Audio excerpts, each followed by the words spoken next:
I'm currently already reading multiple therapy or trauma related books, but I got a order of new books in. Well, new to me. So I just thought I would share what I have and what I'll be sharing from at some point in the future, even if it takes a bit. I'm frugal. I used to love thriftbooks.com, but they've gotten kind of pricey. So for a while, I was buying used books on eBay. As like on eBay, they were usually cheaper than anywhere else I could find them.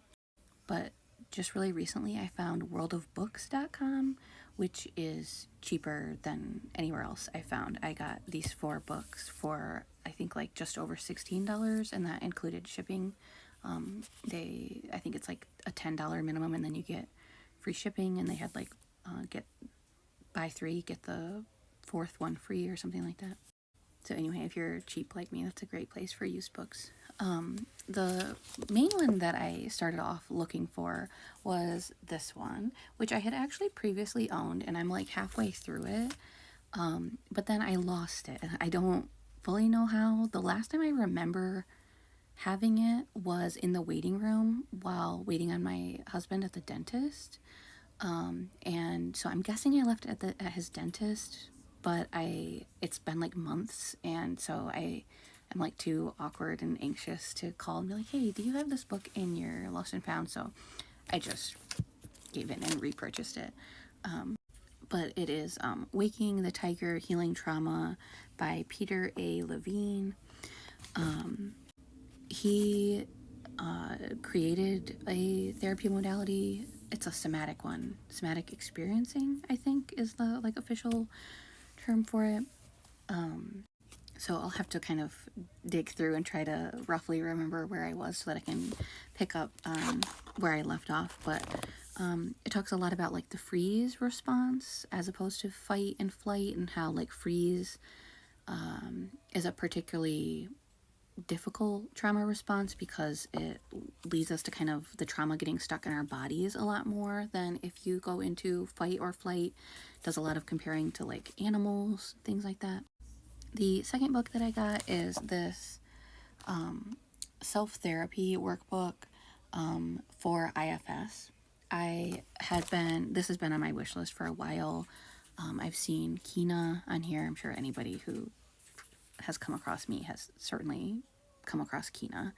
I like love her content. She's like one of my favorites on here.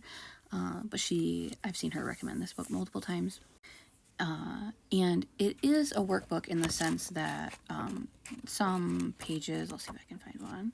Some pages of this book are essentially like worksheets to like fill out and stuff. But despite this being used, it doesn't look like anybody had filled it in. I had kind of expected that it might be partly like used up, which would have been fine with me because I wouldn't write in a book anyway. But it's definitely not like all workbooks. I think just from like quickly browsing through it, it looks like actually less than half of it is like interactive. There's a lot of like educational looking pages inside of it. The therapists that I have don't do IFS in particular. We do some parts work, but it's more like inner child work. But I get TikToks from therapists who talk about IFS, and it seems really interesting to me, so I thought that would be interesting. Another one I got, I think I've only seen this recommended once, but it was on my wish list. I think it's probably the one I'm the least sure of, but it was like $2. Like, if I don't end up loving it, that's fine. It's called The Trauma of Everyday Life.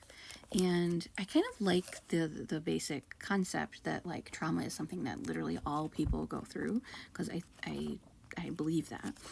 The part that I'm a little less sure of is it seems like it kind of goes into Buddhism a lot. I don't really know much about Buddhism. And the last one, we're adding this to my list from somebody on TikTok talking about how this was a really great book for childhood trauma.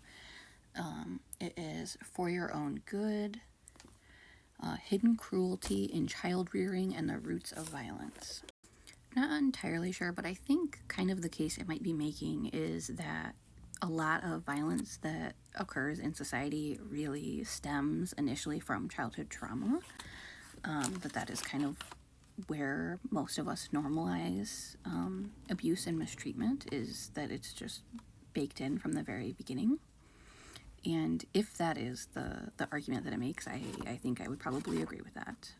Will probably be a while because I'm partway through multiple books. I think I will, because both of the two books that I've been focusing on really go into sexual trauma a lot, and I have to try to be mindful of my like emotional capacity. The sexual trauma stuff is particularly sensitive and is easy for me, and is particularly easy to get overwhelmed by. So I think I might try to find my place in this book, because I think there are days where I don't have the capacity to dive into potentially triggering my sexual trauma, but doing other trauma work might be more accessible. And so I think I might pick up on this one. Let me know what you're reading or what's on your reading list, because I keep a pretty long list of books that I want to read.